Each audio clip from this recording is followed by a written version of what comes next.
So this is kind of a unique perspective on a final tech video on the full floating rear axle nuts and bolts build. A big hats off to Cruiser Outfitters, Kurt Williams out in Salt Lake, and Bryce and the staff there, and also Cruiser Mats Off-Road in Winter Park, Florida.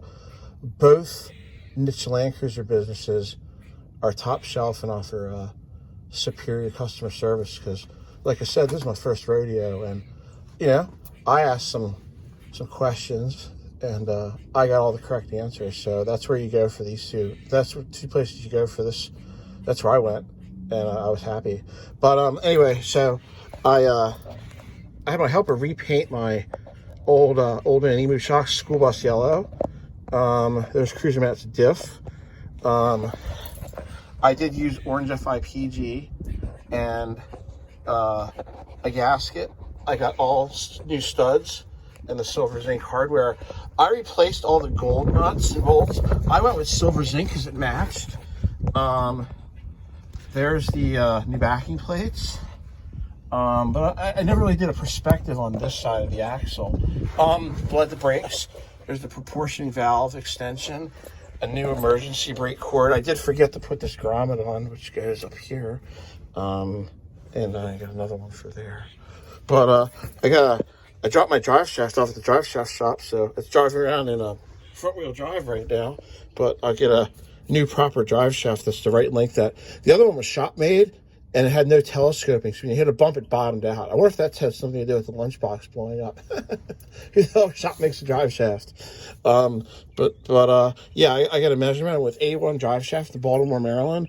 A gentleman named Will runs it. He's my age, and I went with the recessed magnetic hex feature plugs, both fill and drain. But I was really impressed. Like, maybe Cruiser Mats just did it because he knows I'm a bigger nerd than anybody, but he did yellow paint dots on his staking, and I thought that was like, maybe he just did it for me. Maybe he does it for everybody.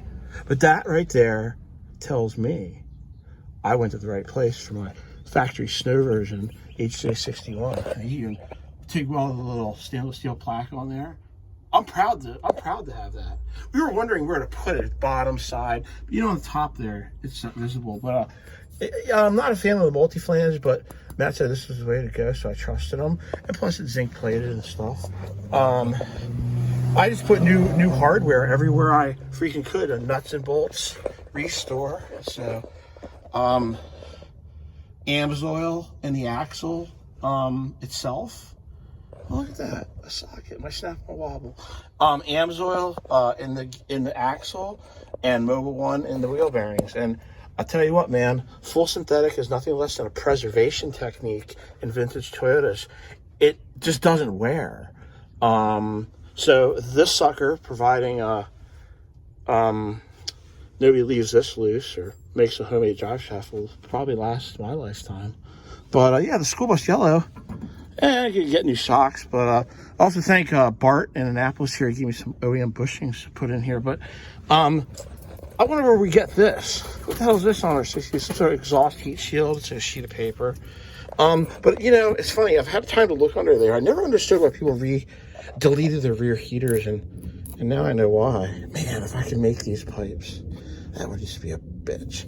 But I'm going to delete my rear heater because it gets too hot and you don't need it. But it's kind of interesting because I walked the walk and I realized, if one of these blew out, you'd screwed, man. So I'm just going to delete it. I'm going to come up with a factory nice delete kit. Put a new transfer case indicator switch in that looks a little old. And then the backup light switch up here. But yeah, Cruiser Matt makes a delete kit. I'm going through the whole, my truck won't start because the starter wire came off. And I think I figured it out. But he has the solution mapped out where if somebody doesn't cut the connectors. So yeah, we're broken down again, but I guess that's why we have Land Cruisers, so we need something to do.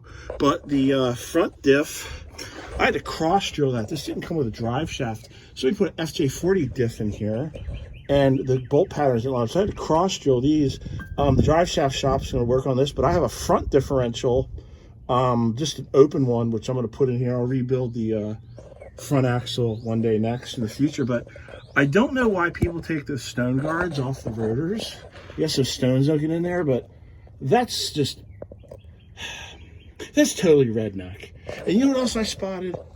The same bowl where somebody angled the freaking shim in the wrong direction. They're angling the pinion down towards the ground. That shim is in the wrong direction. You want to shim it up a little bit towards the transfer case, not down to the ground. So maybe somebody smokes when they're working on this. Who knows, man? But it's going to get all done right. And I want to point something out because I've never had the opportunity. But that right there is a Rising Sun Mechanical Skunk Works reproduction oil pressure sending unit rubber boot cutter.